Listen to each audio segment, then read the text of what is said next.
We'll be appealing this decision. It's a disgrace.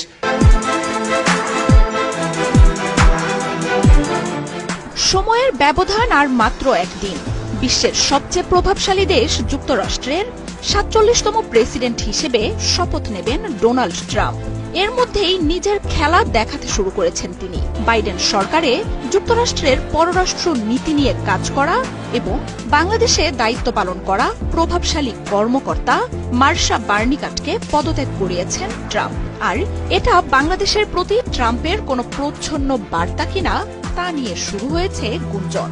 নভেম্বরে নির্বাচনে জয়লাভের পর থেকে অবশ্য প্রেসিডেন্ট হিসেবে তার প্রশাসন আর নীতি নির্ধারণ কেমন হবে সেই আভাস দিতে শুরু করেছিলেন ট্রাম্প। এর প্রভাব যে বাংলাদেশ নীতিতেও পড়তে পারে সেটাই এখন স্পষ্ট হচ্ছে। Winston Churchill, he was a great speaker. He was actually a stud. ক্যামেরায় ওয়াও, স্টাইল দেখাও, Xenon X21 পারলে ঠেকাও।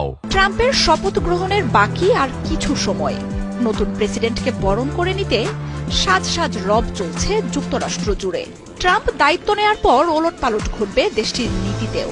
সেই অনুযায়ী প্রস্তুতিও নিতে শুরু করেছে বিশ্ব। এরই মধ্যে বাইডেন ও ডেমোক্রেট প্রশাসনের নীতির বিপরীতে চলার ঘোষণা দিয়ে রেখেছেন ট্রাম্প। আমেরিকা ফার্স্ট নীতির কথা বলে ক্ষমতায় এলেও অন্য দেশগুলোর অভ্যন্তরীণ ব্যাপারে যে ট্রাম্প জোরালোভাবে হস্তক্ষেপের চেষ্টা করবেন তাও স্পষ্ট হয়ে উঠেছে। নিজের নীতি বাস্তবায়নে কট্টরপন্থী মতাদর্শের কূটনীতিকদের প্রশাসনের বড় পদগুলোতে বসাচ্ছেন ট্রাম্প। রয়টার্স বলছে, এরই ধারাবাহিকতায় মার্কিন পররাষ্ট্র দপ্তরের ৩ প্রভাবশালী কর্মকর্তাকে পদত্যাগ করতে বলেছে নতুন প্রশাসন, যাদের মধ্যে রয়েছেন বাংলাদেশের রাষ্ট্রদূতের দায়িত্ব পালন করা মার্শা বার্নিকাট, সাথে রয়েছে ডেরেক হোগান ও আলাইনা টেপলিটজের মতো কূটনীতিকরা। ২০১৪ সালে বাংলাদেশের রাষ্ট্রদূতের দায়িত্ব পালন করেছেন মার্শা বার্নিকাট। এরপর বাইডেন প্রশাসনের অন্যতম প্রভাবশালী কূটনীতিক হয়ে ওঠেন তিনি। ২০২১ সালে দেশটির ফরেন সার্ভিসের ডিরেক্টর জেনারেলের দায়িত্ব পান তিনি। কাজ করেছেন গ্লোবাল ট্যালেন্ট ডিরেক্টর হিসেবেও। মার্শা বার্নিকাটের দপ্তরে চলত যুক্তরাষ্ট্রের পররাষ্ট্র নীতি বিষয়ক গুরুত্বপূর্ণ কার্যক্রমগুলো। বিশ্বের শতাধিক দূতাবাস এবং ব্যুরো থেকে লাখো তথ্য আসত এই দপ্তরে। সেসব তথ্য সংরক্ষণ এবং তার ভিত্তিতে সিদ্ধান্ত নেয়ার মতো ক্ষমতা ছিল মার্শা বার্নিকাট সহ পদত্যাগ করা ৩ কর্মকর্তার হাতে। ছিল আমলাতন্ত্রের নিয়ন্ত্রণ।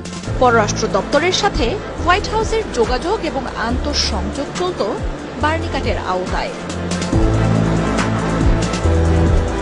গেল আগস্টে বাংলাদেশের সরকার পতনের সাথে যুক্তরাষ্ট্রের সম্পর্ক থাকার গুঞ্জন রয়েছে। যুক্তরাষ্ট্র ও ট্রাম্প যে বাংলাদেশ বিষয়ে ভালোই অবগত তা বোঝা গেছে ট্রাম্পের বার্তা থেকেও। নির্বাচনের আগে বাংলাদেশ পরিস্থিতি এবং বাংলাদেশকে নিয়ে বাইডেন প্রশাসনের ব্যর্থতা বিষয়ে বিস্ফোরক এক বার্তাও দেন ট্রাম্প।